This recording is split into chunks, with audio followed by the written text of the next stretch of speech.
resumen de lo que vimos anoche. Pastor, ya no entró ayer. Yo no entré ayer. Ya. Bueno, entonces hablábamos de la importancia de permitir que Cristo se incruste dentro de nosotros. Ahora, la persona que ha sido consolidada es una persona que aprende a interceder desde el Espíritu y en el Espíritu. Me explico. Desde el Espíritu del hombre, del ser humano como tal, de su esencia. O sea, si la hermana Shirley va a interceder, intercede Shirley, la que no veo tangiblemente, la que está dentro del Espíritu. Pero lo hace en el Espíritu.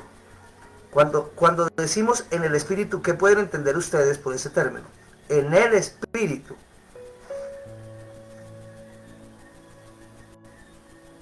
¿Aló?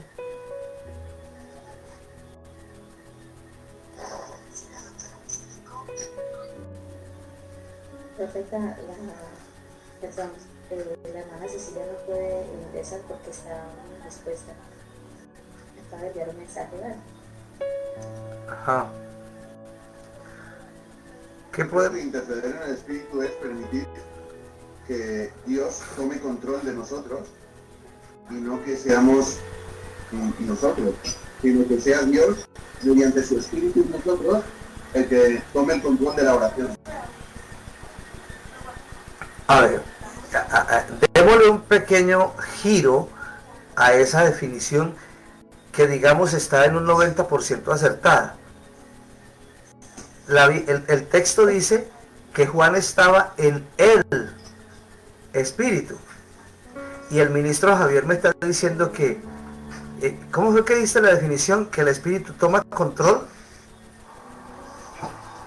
Que Dios tome el control de todo tu ser para hacer lo que Él tiene que hacer en una determinada dirección. Direccionar la oración, y ya no eres tú el que tiene el control, sino Dios a través de ti. Es directamente Él, no tú. Pero ¿cómo lo hace Dios a través mío? O a través tuyo, o a través de una persona que intercede. Espíritu Santo, Espíritu Santo, ¿no? Sí, es real. Pero la definición, el texto dice, estando yo en el Espíritu. Es allí donde quiero que miremos bien la forma de escribirse. Esta pequeña porción dice, estando yo, dice Juan, estando yo en él. Pastor, es hacer a un lado mi humanidad y sumergirme en él. Esa es la idea. Esa es la idea. Sumergirme o dejarme sumergir dentro de él para que lo que dice el ministro Javier se cumpla en mí. Yo estoy dentro de él y él allí toma control de todo mi ser. Entonces no son mis movimientos, sino los movimientos de él. No es mi intercesión, sino la intercesión de él. Por eso se hace necesario que Cristo se trabe, se incruste, se aloje en lo más profundo de mi ser. Sí, profeta. Por experiencia, pastor, puedo hacer una intervención en eso, porque es cierto, porque cuando yo muchas veces oro por una persona, no soy yo, sino quien dirige mi oración, es el Espíritu Santo. Entonces no oro como yo quiero, sino como el Espíritu Santo me lleva. Ajá. Eso está bien, pero es allí donde yo hablo de lo que son los gemidos, que todavía no hemos llegado a ese punto, pero vamos a adelantar un poco. Los gemidos o el pujido que hace la mujer cuando va a dar a luz, que yo sé que suena loco y que muchas personas pueden no estar de acuerdo, otros respetan la posición, pero el texto dice que el Espíritu intercede por nosotros con gemidos indecibles. Hoy estuvimos en un congreso de pastores todo el día, desde las 8 de la mañana hasta no hace mucho llegué, y estuvimos hablando de estos temas, estuvimos tocando muchos temas de lo que es lo profético, de lo que es lo apostólico, y vimos la importancia de dar a luz, de engendrar las personas que aún ni siquiera conocemos. Y eso lo hacemos mediante estando en el Espíritu y dejando que Él con gemidos tome control de nuestro ser. O sea, es una unificación del espíritu del hombre con el Espíritu de Dios, y el gemido que yo emito, el Espíritu Santo lo toma, lo traduce y lo eleva al mismo trono de la gracia e intercede. Dice, intercede por vosotros, pero es diciéndole al Padre: este hombre necesita multitudes, este hombre necesita naciones, este hombre necesita familias, y las está llamando. Que eso lo vamos a ver más adelantico. Siga, profeta. Una pregunta: ¿y cuándo sucede eso? Porque a mí me ha pasado varias veces que he venido con dolores de parto. Eso sucede cuando con el Señor. Eso sucede cuando estoy en el Espíritu y Él me toma en gemidos indecibles, o sea, algo indescriptible, algo que humanamente no se puede entender. Ahora, el gemido o el pujido es más agresivo que hablar en las mismas lenguas. Es más violento para generar una atmósfera de milagros o para ganar almas que las mismas lenguas. Aunque yo sé que si hablo en lengua desconocida estoy generando una atmósfera de milagros todo el tiempo.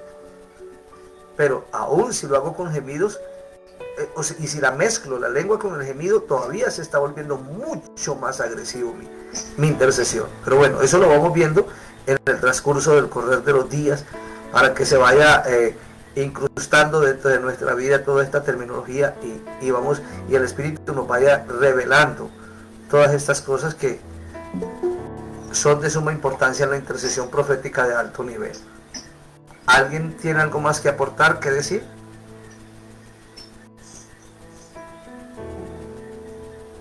Cuando viene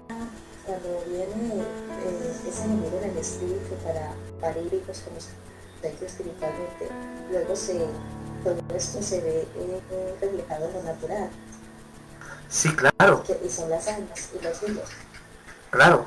Era como el Señor me decía, una de las palabras de ese embarazo por las almas, parir hijos, me dijo: irás a las casas y se convertirán día 7 familias. Ajá. Sí, se tiene que ver reflejado esa palabra en lo natural, ¿no? Claro, ¿no? De las almas y las familias convertidas. Claro, porque todo lo que se hace en el mundo espiritual tiene que tener un reflejo en el mundo físico. Todo lo que se mueve debajo del sol, que tiene su tiempo, proviene de un mundo espiritual intangible que luego se hace tangible por la palabra. Recordemos que la Biblia dice que lo visible, lo que se ve, se hizo de lo que no se veía. Ahora, llegando a ese punto, un día usted no se veía. Un día yo no lo podía ver porque éramos espíritu, pero ahora lo veo porque tiene un alma y Dios le dio un cuerpo para habitar en esta tierra. Lo invisible se hace visible, Señor. Es como, por ejemplo, el espíritu es donde habita Dios. Sí. Sí, Señor. Entonces, admitimos que Dios desde nuestro espíritu es donde empezamos a conocer la predicación del domingo. Hasta acá impulsamos nosotros con él. Sí, Señor. Sí, Señor. Y empezamos a Jesús. Sí, Señor. Ahora. Lo otro es cuando hay una persona predicando en lengua, nosotros que esperamos de verdad. Hay personas que pueden saber qué es lo que está en lengua. O sea, si otra persona puede entender a otra versus.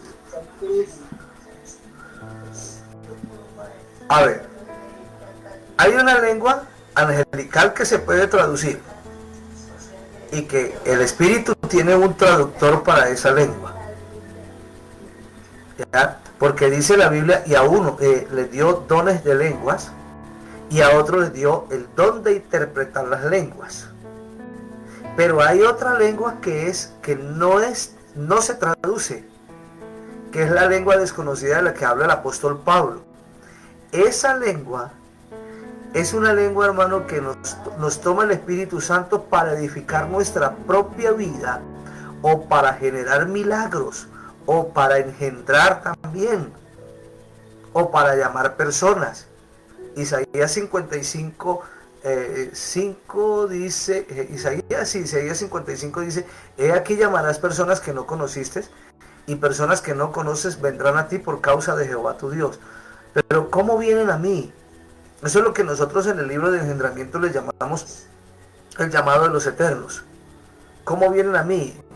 No hablando de una forma natural, sino en una lengua extraña, o en un gemido, o en un pujido.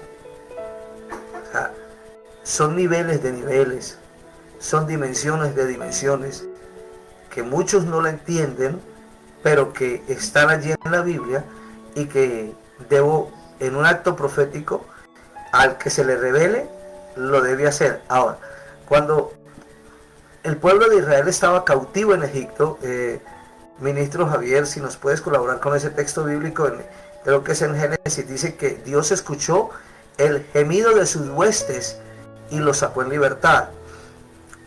Dice que cuando el pueblo de Israel estaba en cautiverio, lo único que Dios oyó de ellos fue su gemir. Y por eso corrió Dios a libertarlos.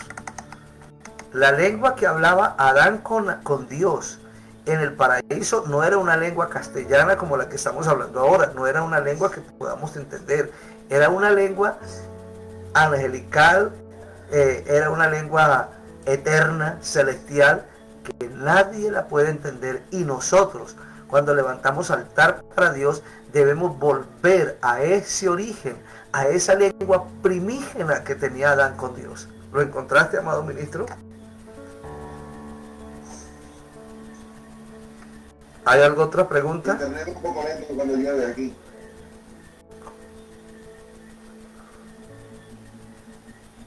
¿Alguien tiene algo más?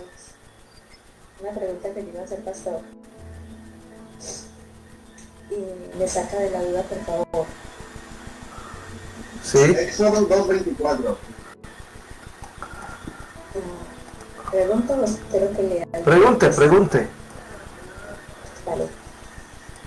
La pregunta mía es, has hablado de las diferentes lenguas, y hay una lengua, como tú dices, que se no permite la interpretación, pero es para nosotros mismos. Pero también te pregunto, a veces el Espíritu habla en lenguas a otra persona, pero no habla esa persona, sino que habla el Espíritu de esa persona. ¿Puede ser? Perdón que no te entendí bien la pregunta. A ver, tú dijiste que cuando se habla en lenguas, el lenguaje de las lenguas es para edificación nuestra, y el lenguaje directamente con el Padre. Ajá. Pero puede ser que a veces se habla en lenguas, y el hablar en lenguas a otra persona no está hablando a esa persona, sino el Espíritu de esa persona, el Espíritu de esa persona lo recibe. Siempre será así, siempre, porque es una transferencia de espíritu a espíritu. No puede ser del espíritu al alma, porque el alma no va a traducirte ese lenguaje hasta que no lo decodifique de tu propio espíritu. Siempre. Te lo digo porque una vez me pasó en Colombia. Yo fui a Colombia y había una hermana muy dañada por la iglesia, y entonces ella no permitía que nadie se le acercara ni nadie le hablara. Pero recuerdo que estando sentada al frente de ella, yo empecé a hablar en lenguas, pero yo no entendía que ella hablaba en lenguas. Pero yo seguí hablando, y ella me dijo: te entiendo, y cuando tú empezaste, el Señor me dijo: ella hablará, pero será de mi espíritu a tu espíritu.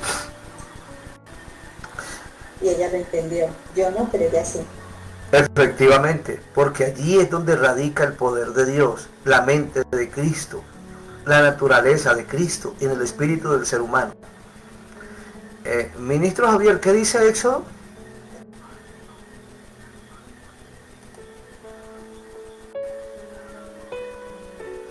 Éxodo, capítulo 2, versículos 23 y 24. Bueno, 25. Y aconteció que después de muchos días murió el rey de Egipto, y los hijos de Israel gemían a causa de la servidumbre y clamaron. Y subió a Dios el clamor de ellos con motivo de su servidumbre. Y oyó Dios el gemido de ellos, y se acordó de su convenio con Abraham, con Isaac y con Jacob. Y miró Dios a los hijos de Israel y los reconoció Dios.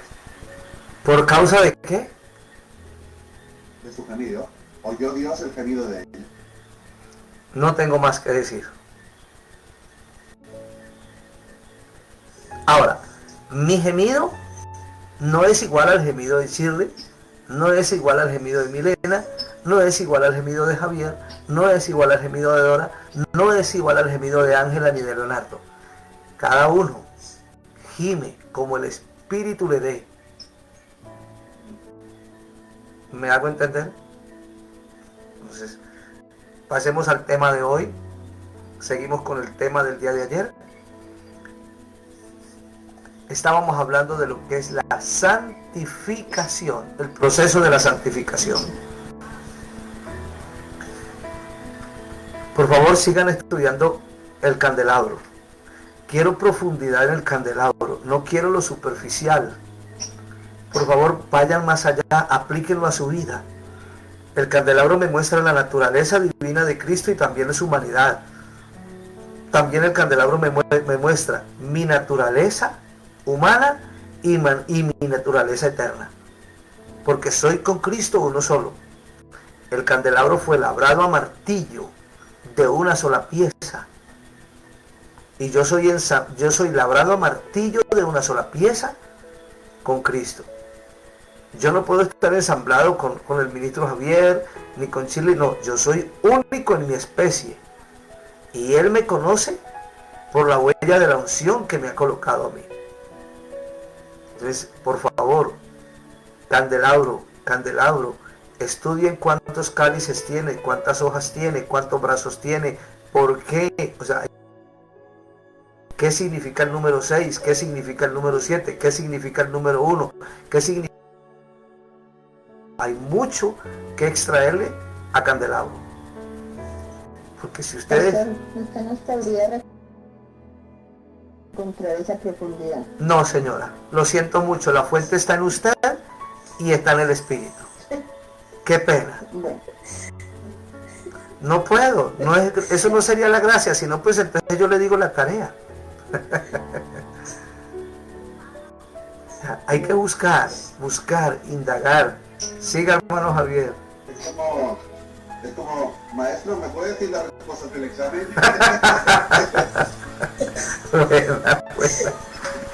Bueno, hablemos de el proceso de santificación.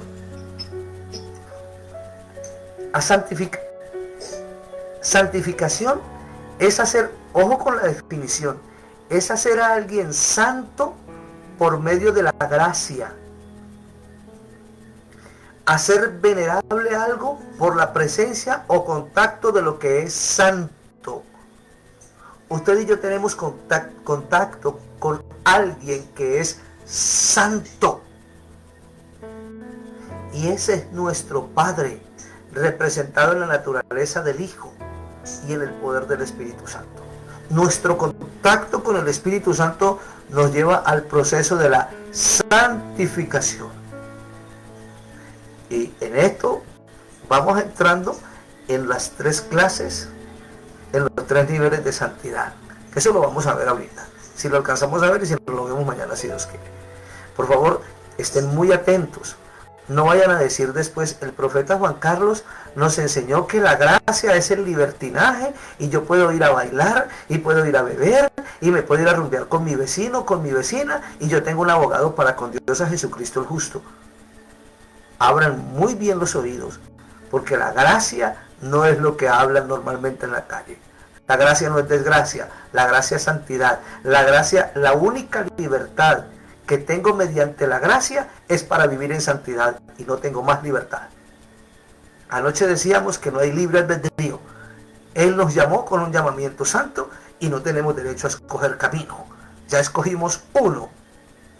El libre albedrío se hizo para alcahuetear el pecado de mucha gente. Entonces, ¿qué dice Levíticos 11? Señor. Dora y yo hemos vivido muy de cerca eso de la gracia entendida como desgracia. Ajá. Y según esta línea, decían que ya no era necesaria la exhortación y que la ley, las leyes, toda ley del Antiguo Testamento no servía para nada. Era inútil. Bueno, Que ya no estábamos bajo la ley, sino bajo la gracia. Y que si yo quería entenderlo porque no lo entendía, tenía que pedirle revelación a Dios. ojalá ellos le pidieran revelación a Dios y se les revele la gracia eterna. Ahora, en el Antiguo Testamento la ley juzgaba por el pecado que se cometía. Pero en el Nuevo Pacto, y cuando hablamos de gracia, la Biblia dice que Él ve mi pensamiento, no ve mis actos, sino mi pensamiento. ¿Y por qué Él ve mi pensamiento? Porque al Él ver mi pensamiento me va a prevenir de algo que a futuro me va a suceder y me va a llevar a caer en desgracia. Por eso Dios se adelanta a los tiempos del ser humano, porque Él ve primero el pensamiento. Allá va mi hijo y está pensando en robarse ese lapicero. Un lapicero de 200 pesos, de 2,000 pesos. Usted me dirá, robarse un lapicero de 2,000 pesos es pecado, igual es robo, pequeño o grande es robo y es pecado. Entonces Dios se anticipa a lo que va a suceder en el hombre para no dejarlo caer. Él le allana el camino. Entonces, listo, supongamos que no vivimos bajo la ley, y no vivimos bajo la ley, vivimos bajo la gracia, pero Él está calificando mi pensamiento. O sea que Él se anticipa todo lo que yo voy a hacer. ¿De qué más violento? ¿Y eso que dicen también de que ya no somos pecadores? A ver.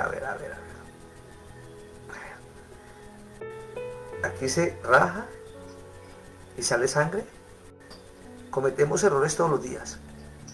Ojo, una cosa es que yo cometa un error hoy, otra cosa es que mañana vuelva a cometer el mismo error, otra cosa es que pasado mañana lo vuelva a cometer, porque abogado tengo para con Dios a Jesucristo el justo. La Biblia dice muy claro, el que confiesa su pecado y se aparta. O sea, cometí un error y no vuelvo a pasar por el mismo camino. ¿Caminaría usted por donde una culebra lo ha picado? Entonces, allí hay que tener cuidado con esas definiciones. ¿Alguna otra pregunta antes de seguir? ¿Alguna otra inquietud? Levíticos 11:44, por favor.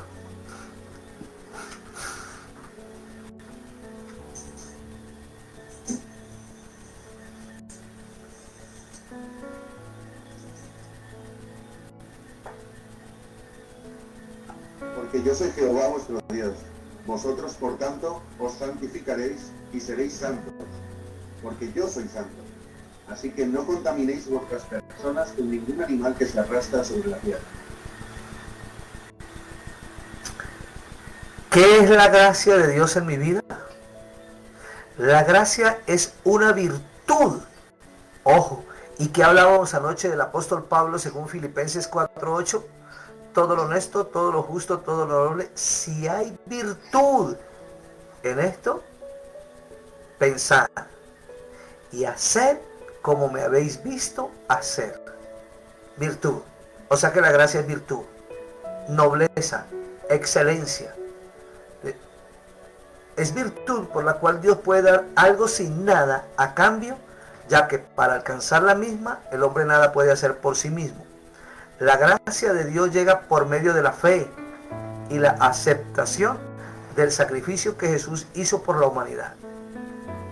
Si no acepto el sacrificio de Cristo, estoy en desgracia. No valgo la pena. O quiere decir que estoy invalidando el pacto de la cruz. Estoy dando por nada. Estoy echando por tierra lo que Cristo hizo en la cruz del Calvario. ¿Cómo funciona la gracia de Dios?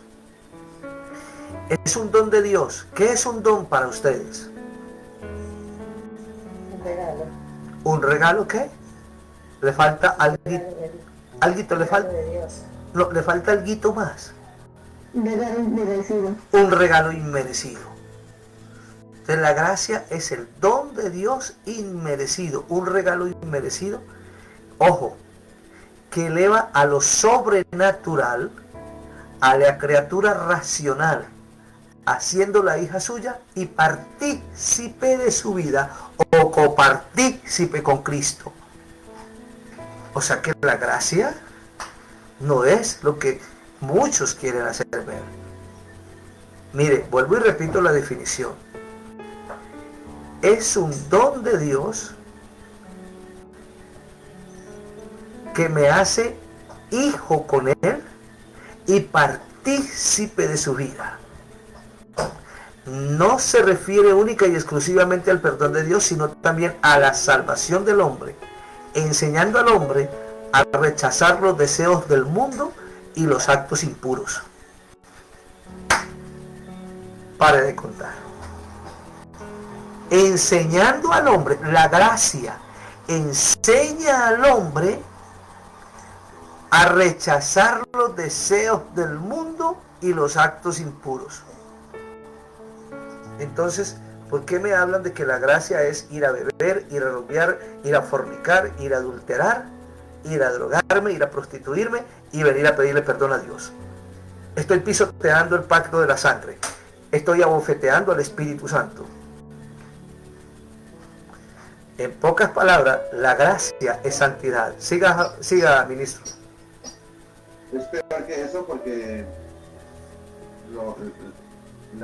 donde nosotros íbamos nos decían que ya no era necesario arrepentirse, que Dios ya había pagado el precio y que no teníamos por qué arrepentirnos cada 2 por 3, que no hacía falta, que ya estábamos perdonados por todo.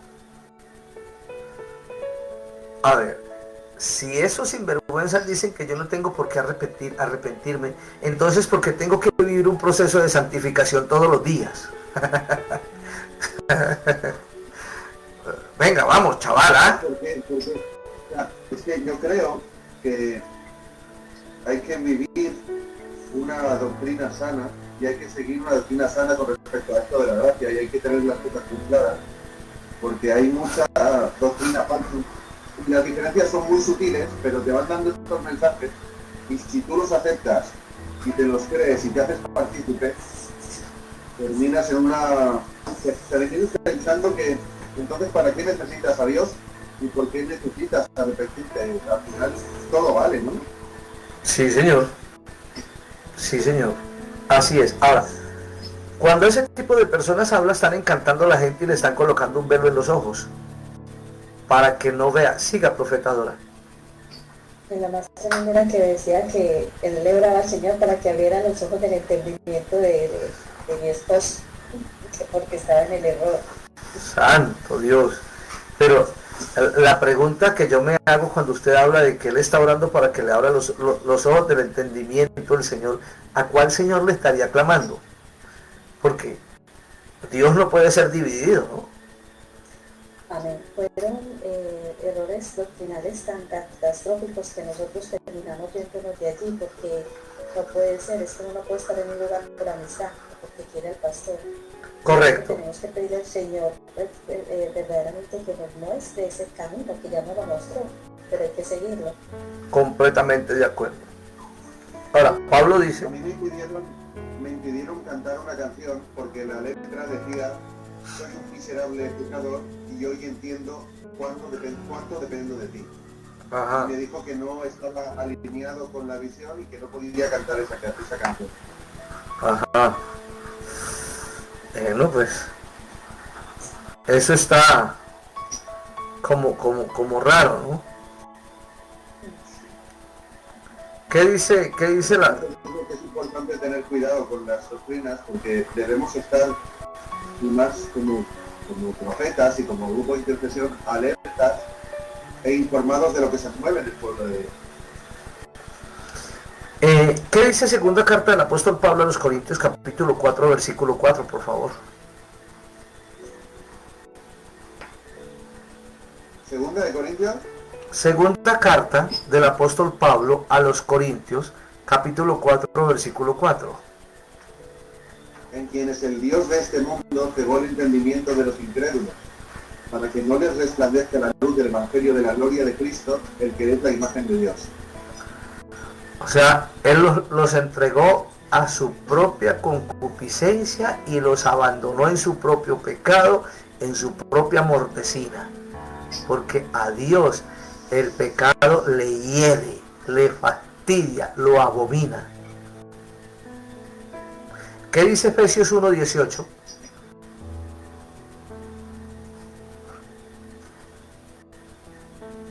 Alumbrando los ojos de vuestro entendimiento, para que sepáis cuál es la esperanza al que Él os ha llamado, y cuáles las riquezas de la gloria de su herencia en los santos. ¿Para qué me sirve que la luz del Evangelio ilumine mi entendimiento? Para encontrar las riquezas de su gloria, no las riquezas de su desgracia, porque en Dios no hay desgracia. En Dios solamente tengo bendición, largura de días, riqueza y honra. Es lo que yo tengo en Dios, por causa de la obediencia y de la sujeción a la palabra. Ahora, ¿cómo funciona la gracia? Perdón, ¿qué es y qué no es la gracia?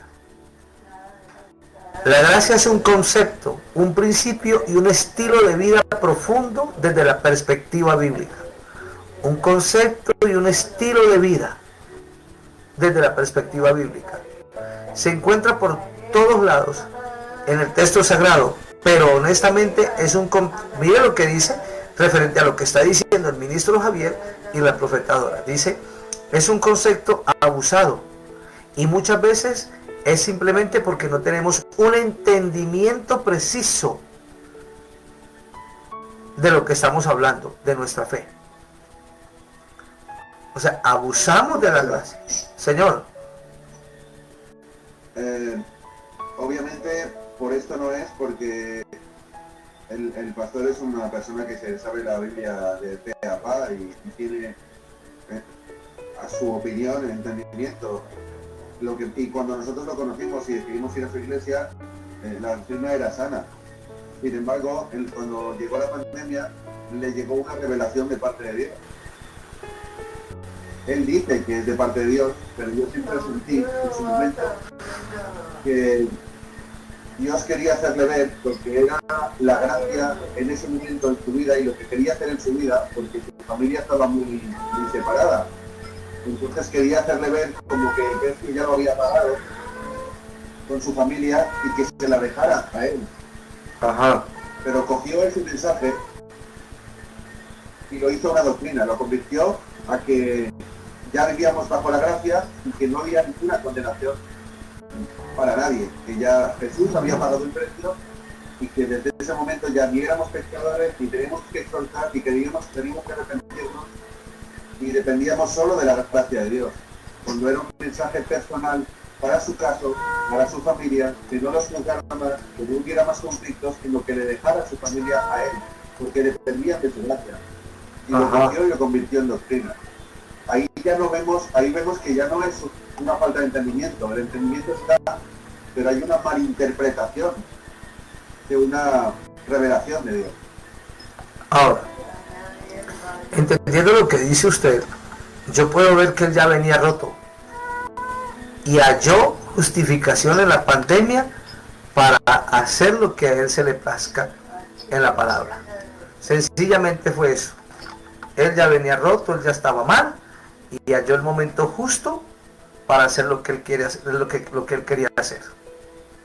Ya venía con un daño. ¿Por qué te digo eso? Porque para caer en pecado se necesita estar maquinándolo mucho tiempo. Él ya venía maquinando en lo que quería hacer. Él ya venía dándole vuelta. ¿Qué le pasa a uno cuando uno está enseñando o cuando uno está estudiando un texto? Uno todo el día lo maquina y lo muele y hace lo que hace la vaca. Lo trae, vuelve y lo mastica, vuelve otra vez y lo trae, vuelve otra vez y lo lleva, vuelve y lo trae hasta que lo digiere por completo. Yo hago así. Yo cojo un texto y le doy vuelta y lo comparo y trazo un paralelo de un texto con otro texto hasta que me llega la revelación de lo que el Espíritu me quiere dar.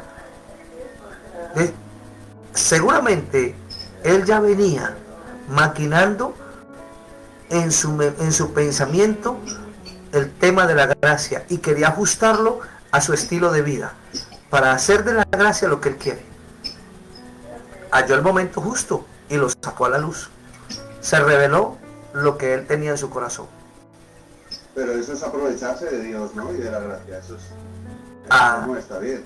Él se aprovecha ahora de Dios. Mañana tendrá que darle cuentas a Dios, no solamente por él, sino por la cantidad de almas que él hace que vayan al infierno.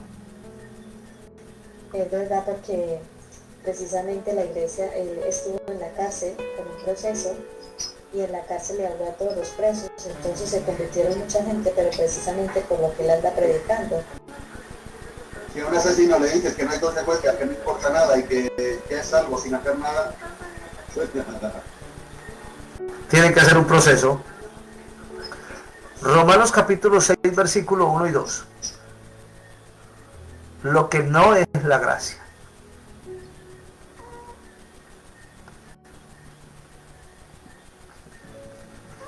¿Qué pues diremos? ¿Continuaremos en el pecado para que abunde la gracia? De ninguna manera. Porque los que hemos muerto al pecado, ¿cómo viviremos aún en él? ¿Estamos viendo? O sea que el hombre como tal, el hombre de Dios que está llevando un proceso de santificación, debe morir al pecado. Y no puede volver a él. No puede hacer lo del vómito. Lo del perro, perdón. El perro vuelve a su propio vómito. No puede. No puede.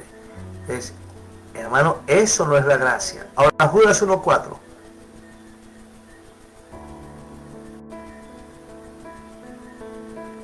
Porque algunos hombres han entrado encubiertamente, los que desde antes habían sido designados para esta condenación, hombres impíos, que convierten en solución la gracia de nuestro Dios y niegan a Dios, el único soberano, y a nuestro Señor Jesucristo. ¡Wow! ¡Qué fuerte! Pero es real, es real.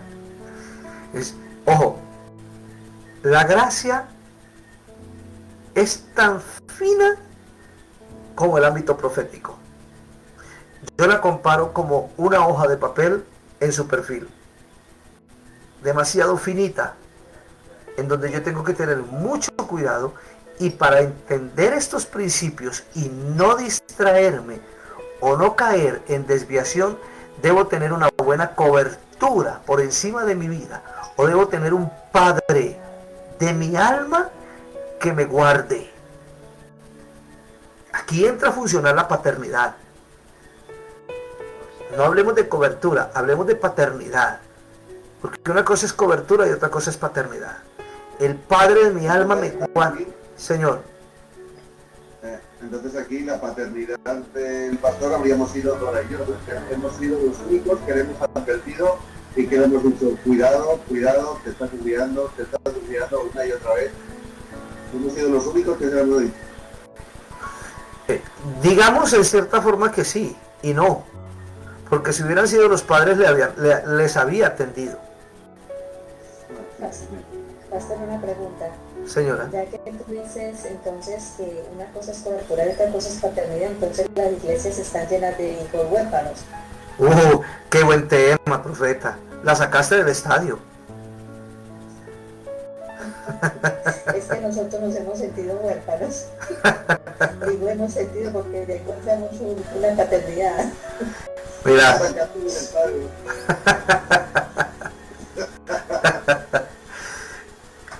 Las iglesias, a ver, yo creo que tenemos que cambiar de pronto, con el perdón de la profetadora, esa terminología, las iglesias, porque no hay sino una sola. La iglesia carece de identidad paternal y está huérfana, porque no hay padres que engendren hijos, y no hay ministros que entiendan los 3 niveles de la paternidad para poder transformarle el alma a una persona, pasarlo de lo natural a lo sobrenatural. ¿Sí me hago entender? Entonces, ahora, cuando yo consigo un padre ese padre tiene que tenerme paciencia hasta que Cristo sea formado dentro de mí. O sea que el hombre tiene que tenerme paciencia mientras esté en la tierra, tiene que aguantarme, porque Cristo no va a ser del todo formado en mi vida hasta que yo esté en la eternidad con Él. Entonces, la paternidad es un ámbito muy elevado, el cual muy pocos lo entienden. Y la gente, hay ministros que no entienden la paternidad porque piensan que les van a mover el butaco y que los van a sacar y que le van a quitar su puesto. Entonces, la iglesia está huérfana. Desafortunadamente, sí. La gracia... Perdón. Señora. ¿Podría definir bien, o sea, en pocas palabras, paternidad a nivel espiritual, qué es? Es paternizar o ser padre del alma de una persona. O sea que, por tanto, esta persona que hace de padre no puede dañar tu alma, tu corazón, y destacar tu ministerio. ¿Perdón? ¿Me repitas? Es decir, que esta persona que ejerce de padre no puede ni estancar tu ministerio ni dañarte el alma, o sea, tanto con actitudes o hechos. Y Sí. te puede exigir a ti o querer manejar, inclusive con quién hablas, con quién andas. Ah. Es muy aparte. A ver. En la paternidad yo me le meto en lo más íntimo de su vida, porque el padre de mi alma tiene que cambiarme hasta el más íntimo de mi pensamiento, pero no me puede estancar. Me tiene que dimensionar, me tiene que llevar a otro nivel, el padre de mi alma tiene que sacarme del anonimato y llevarme al lugar que Dios quiere que yo ocupe. ¿Me hago entender? ¿Soy claro? Hermana Milena.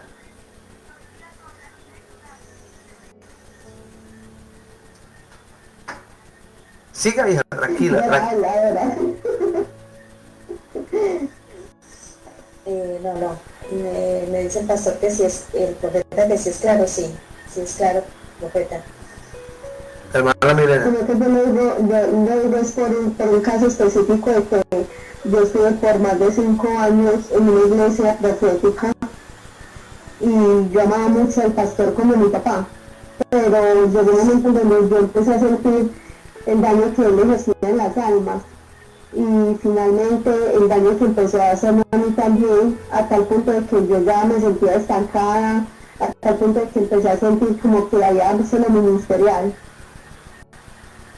Y me pregunto eso es porque él inclusive sí quería intrometerse o meterse aún con las personas que yo tratara o hablara, porque según él lo que daba a entender es que él era perfecto. A ver, si un hijo mío viene a sentarse conmigo a razonar y me dice que una persona le está dañando el pensamiento, ¿cuál es mi deber como padre?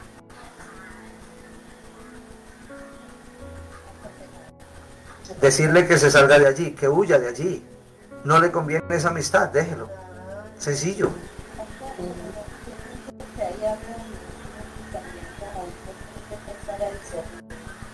Y ese padre de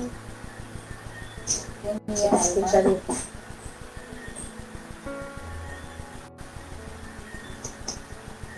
Mientras ella se pone los auriculares, una cosa, pastor. Entonces, Hay otro punto que es que yo como hijo debo también aprender a discernir cuando ese padre de mi alma deja de tener los intereses de padre y empieza a tener otros intereses personales. Perfecto.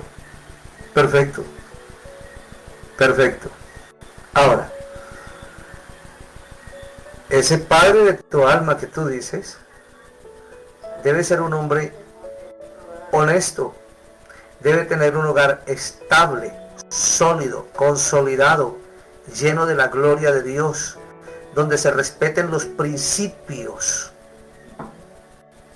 Si no, ahora, si es un hombre soltero, que puede serlo, debe ser un hombre leal, transparente, honesto, justo. Y no puede dañar a ninguna persona. ¿Por qué? Lo que dice la palabra. Porque ellos darán, ¿cómo dice hermano Javier, por favor, el texto? Y ellos darán cuentas de ti. Discúlpenme un segundo.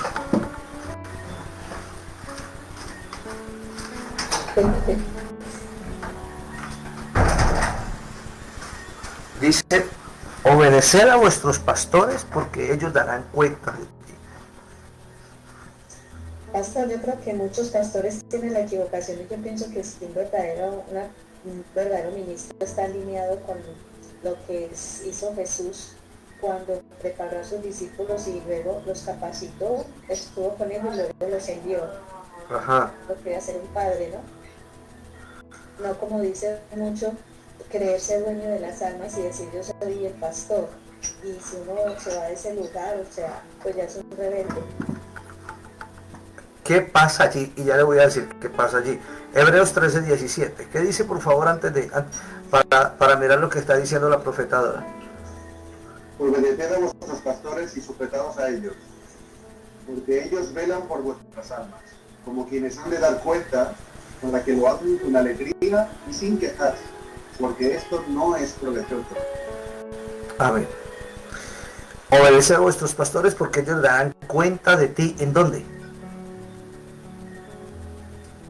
Darán cuenta de las almas. ¿En dónde? ¿A quién? Al padre. Anterior. ¿Cuándo?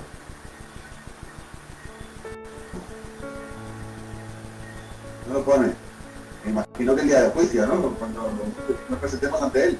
O sea que tú vas a ir a juicio. No, ya estamos justificados. Perdón, hermano Javier. Todos seremos juzgados al final. ¿Tú vas a ir a juicio? Sí, Wow. creo que sí. No sigo tu camino. Qué pena, pastor. Sigue por tu camino. Yo no me voy para juicio contigo. Yo no voy a juicio. No. Ilústreme. No. Alguien. Nos presentaremos ante Cristo. Lo que pasa es que dice que nos presentamos justificados. Sí, pero Yo tengo entendido que, como dice, creo que es en Filipenses, que resucitarán, o en Tesalonicenses, que resucitarán todos y todos nos presentaremos ante el Señor. no. A ver. Eso es escatología bíblica. Que ese tema lo podemos ver más adelante, pero démosle un pequeño paneo. Nosotros, los primogénitos, la novia, la hermana Dora se ríe. No, porque yo no me voy a gritar con el... No, yo no me voy. Yo a ese pastor no le pongo mi cabeza, no. O sea, entonces hasta solamente aquí me molas aquí. Yo salgo corriendo de esa iglesia que esté pastoreando Javier, porque me va a llevar a ser juzgado, hermano. Y los únicos que serán juzgados son los que van a ir al infierno. Nosotros los que morimos justificados. La novia de Cristo va a las bodas del Cordero a recibir galardones. Y el día del juicio final, nosotros estaremos allí con el Cordero viendo cómo se juzga al pecador y cómo Dios le dice: maldito, id al lago que arde con fuego y azufre. Que ese tema lo podemos despuntar más adelante, porque si nos metemos allí nos pegamos una desviada como de aquí, como de España a Colombia. Eso le iba a decir, pastor, porque esos son temas cabrosos entre las iglesias, porque hay personas que dicen que el infierno no existe porque no está destinado para los hijos de Dios. Eso es otro tema. No está destinado para los hijos de Dios, pero sí está destinado para los hijos del diablo, y sí existe. Lo que pasa es que no ha sido estrenado todavía. No ha sido estrenado, pero sí existe. Entonces, por favor, ¿qué dice Hebreos 13:17? Una cosita. Dice en Romanos 14:10, dice: pero tú, ¿por qué juzgas a tu hermano? O tú también, ¿por qué menosprecias a tu hermano? Porque todos compareceremos ante el tribunal de Cristo. Obvio, todos vamos a estar allí, pero unos van a estar juzgados para condenación eterna y otros estaremos presentes cuando los estén juzgando. Yo no voy a ser juzgado, porque yo desde aquí ya soy salvo y estoy llevando una vida de santificación todos los días. Estoy apartado por Dios y para Dios. Pero es que luego sigue y dice, de manera que cada uno de nosotros dará en su momento a Dios cuenta de sí mismo. O sea, todos deberemos dar cuenta al Señor de lo que hacemos y decimos. No nos libramos. A ver, hermano Javier, ¿cuál es su lenguaje en la tierra? ¿De pecado? Castellano. ¿De pecado? Español. ¿De pecado? ¿De muerte? ¿De prostitución? ¿De envidia? ¿De abuso sexual? ¿Ese es su pensamiento y ese es su dialecto en la tierra? ¿O es o es un lenguaje celestial? ¿Qué habla? Ah, bueno, de la abundancia del corazón habla tu boca o mi boca. Si yo estoy en pecado y hablo pecado, voy a comparecer ante el trono del juicio a ser juzgado por el Padre. Ojo, no todos van a ser salvos. Unos nacieron para condenación. Habrá gente de la iglesia que va a ser condenada desafortunadamente porque no nacieron para salvación, porque no aceptaron la salvación, porque vivieron una vida de hipocresía, porque vivieron una vida, ¿cómo se dice? Son fariseos en medio de la iglesia, son el cáncer de la novia.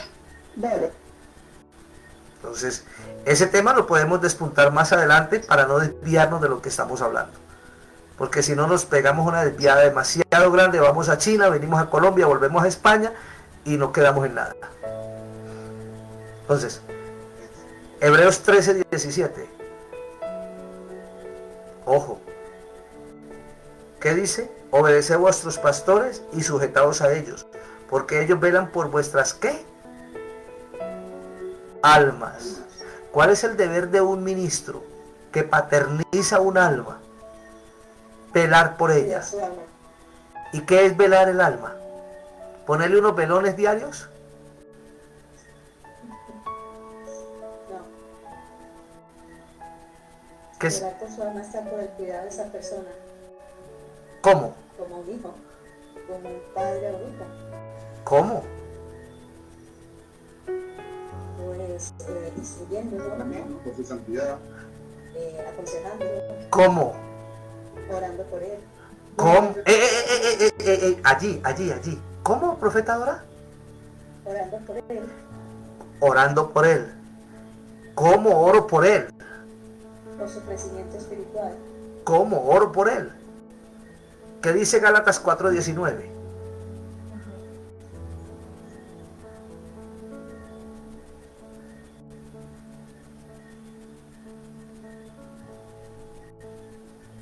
Hijitos míos, por quienes vuelvo a sufrir dolores de parto, hasta que Cristo sea formado en vosotros. Hasta que Cristo, le formo a Cristo en oración.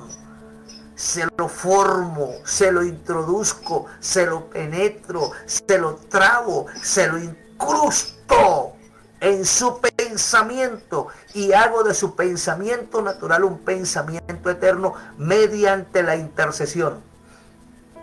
Amén, lo que tú O sea, dices que al principio. la paternidad consiste en hacerse la pesadilla de la persona hasta que tenga cruz a Cristo. Que vaya pecado. Eso está bien. De madrugada, por el día, ¿Qué haces? ¿Qué haces? Tengo que estorbarle. Tengo que estorbarle. ¿Por qué? Antes, ya te voy a definir. ¿Por qué le tengo que estorbar? Porque un día en el cielo me van a llamar y me van a decir: Señor Juan Carlos Mendoza, sacerdote, ¿dónde están sus hijos? Ay, se me fueron con Javier a ser juzgados.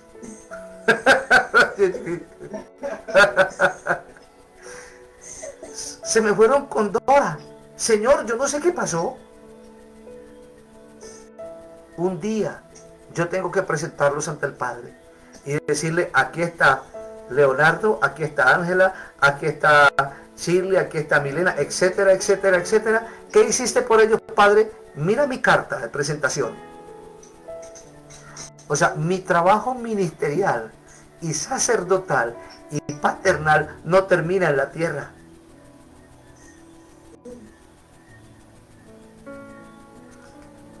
¿Es fuerte? Que no termina en la tierra. No, porque yo tengo que dar cuenta de cada uno de ellos en el cielo. Vale. Claro, yo tengo que dar cuenta por cada uno. Ese es el Padre. Un hombre que forma. ¿Cómo vas a dar cuenta si no eres juzgado? ¿Si no eres qué? Si no eres juzgado, ¿cómo vas a dar cuenta de ello? Definamos bien el término dar cuenta. Yo te estoy dando cuenta en este momento de algo que dice la Biblia. ¿Será que estoy siendo juzgado? Estoy rindiéndole cuenta, le estoy presentando mi agenda personal en la tierra, le estoy diciendo, Padre, esto fue lo que yo hice porque me van a entregar un galardón por mi trabajo pastoral. No me están pidiendo cuentas para condenarme ni para juzgarme. Me están diciendo, ¿dónde están tus hijos? ¿Cuántos te ganaste? Me gané 1000 almas. Entonces, asimismo, mi corona será llena de perlas preciosas. Cada vida que yo me gane es una perla preciosa en mi corona. No voy a ser juzgado, voy a ser premiado por mi trabajo. Por eso tenemos que preocuparnos por hacer un excelente trabajo, con honradez, con honorabilidad, con altura. Siga, hermana. Entonces estaría bien hacer la comparación con ese dar cuentas como aquel que es administrador del negocio de otra persona, y cuando llega el dueño, entonces yo le rindo cuentas de qué fue lo que se hizo durante mi administración. Mejor no lo puedo haber dicho. Gracias, hermana, muy amable. ¿Es usted contadora? No soy profesora. ¿Es qué? Soy profesora. Ah, gracias, hermana, por su apoyo, gracias. Una pregunta. 2. Es que no quiero irme hoy teniéndome esta cosa. Segunda de Corintios 5:10 dice, porque es menester que todos nosotros comparezcamos ante el tribunal de Cristo para que cada uno reciba según lo que haya hecho mientras estaba en el cuerpo, sea bueno o sea malo. ¿Está claro? ¿Está claro? Para que si toda la humanidad comparecerá, todos estaremos en el tribunal. ¿Y qué recibo yo? ¿Qué recibo yo si hago un buen pastoreo? La recompensa. Yo no voy a ser juzgado. Pastor, yo no voy a ser juzgado. Pastor, yo voy a ser galardonado. Yo voy a ser premiado por mi trabajo. Yo comparezco y me siento con Jesucristo. Y Él me premia por mi trabajo, porque por eso Él me está enseñando a hacer una excelente labor paternal sobre la tierra. Como dice usted mismo, le estorbo la vida a mis hijos. Se las estorbo, pero se las estorbo primero en el mundo espiritual, intercediendo por ellos, incrustándoles a Cristo para que sea formado en ellos y que así entiendan mi lenguaje.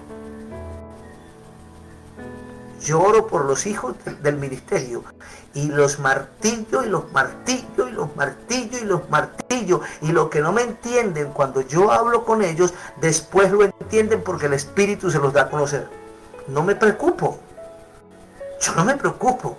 Si a mí un hijo no me entiende, yo no me preocupo. Me voy al trono, me voy a la gracia, me voy a la presencia, y la presencia me resuelve todo. Porque Él Señora. Sí, perdón. Y es que igual tendríamos que entender la diferencia en los términos. Cuando en un tribunal alguien va a comparecer, es dar testimonio de. Pero cuando alguien va a ser juzgado es porque está acusado. Entonces hay que entender la diferencia de los términos. Ya lo he entendido, ya lo he entendido. Hermana, ¿usted puede seguir haciendo así, por favor, un poquito más?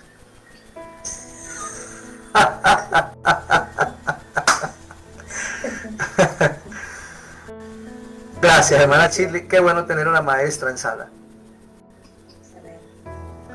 Bueno, yo creo que por hoy podemos dejar hasta allí. Son las 12 de la noche. Ustedes allá les está amaneciendo, nosotros acá nos está anocheciendo. Quiero que cerremos ciclos a esta hora. Quiero que... Una cosa antes de que se vayan. Yo, como aquí son las 6, pastor, entonces yo me tomé el atrevimiento de ayudarle. A ver. Donde el número día 3 al grupo. Gracias, muy amable. Para eso es. Gracias.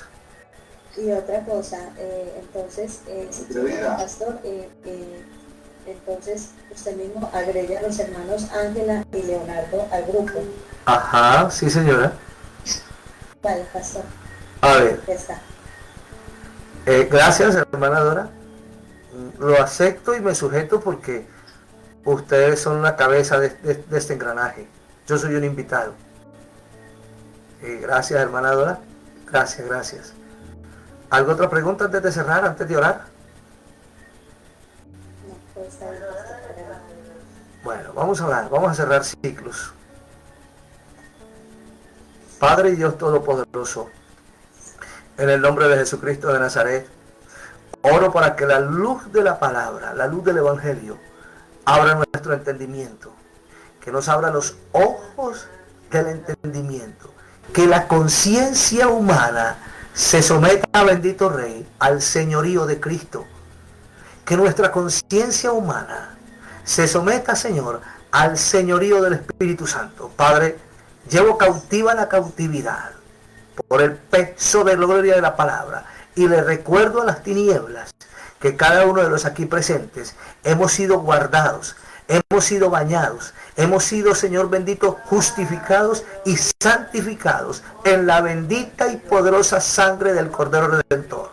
Padre, a esta hora, por el peso de gloria de la sangre del Cordero, cierro ciclos de maldición, de ruina, de escasez, de miseria, de pobreza, de dolor, de hambre, de angustia, de necesidad, en el nombre poderoso de Jesucristo de Nazaret, ciclos de enfermedad, maldiciones heredadas, Padre de la gloria, por el poder de la palabra, en el nombre poderoso de Jesucristo. Y declaro, Señor, que conectados con Dios tenemos vida, conectados con Dios tenemos paz, conectados con Dios tenemos salud, conectados con Dios tenemos hogares estables, conectados con Dios tenemos al Espíritu Santo de nuestro lado, conectados con Dios hemos sido justificados, santificados, hemos sido bañados en la gracia que genera responsabilidad, en la gracia que genera paz, que genera gozo, que genera altura, que genera formación, Padre amado. Por el peso de la gloria de la palabra, declaro en esta noche, Señor, que se cierra todo ciclo de pecado ancestral en nuestra vida y se activa un nuevo tiempo, Padre amado, en el nombre poderoso de Jesucristo de Nazaret. Séquese toda opresión diabólica, ciérrese todo círculo diabólico que había en nuestra vida, Padre de gloria, ciérrese toda puerta infernal, porque la Biblia dice que las puertas del Hades no prevalecen en contra de la iglesia.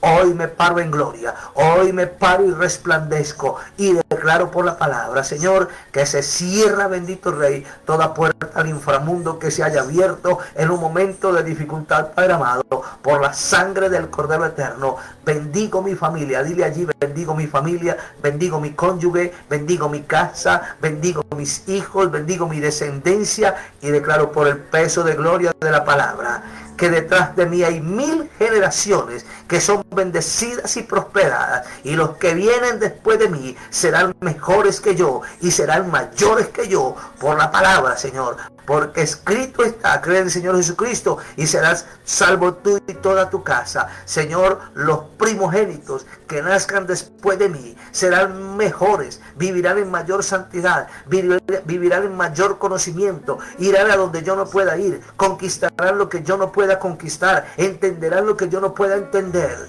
Y declaro por la palabra que mis hijos y los hijos de mis hijos no se perderán, no morirán sin antes ver la gloria de Jehová, fluir a través de su vida y a través de su descendencia.